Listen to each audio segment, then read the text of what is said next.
श्री परमात्मने नमः।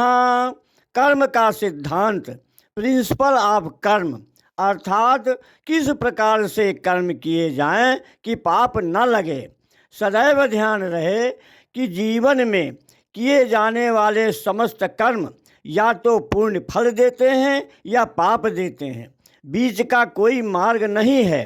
कर्म के सिद्धांत की सही जानकारी न होने के कारण अच्छे कर्म भी पाप को जन्म दे सकते हैं। भगवान ने कर्म का सिद्धांत बताते हुए गीता के 5वें अध्याय में बताया है कि ब्रह्मण्याधाय कर्माणि संगम त्यक्त्वा करोति यः लिप्यते न स पापेन पद्म पत्रमिवाभिषा।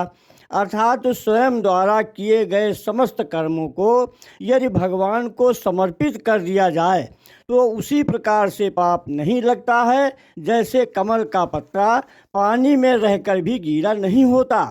अब प्रश्न उठना स्वाभाविक है कि किए गए कर्म कोई वस्तु तो नहीं है जिनको उठाकर भगवान को समर्पित कर दिया जाए।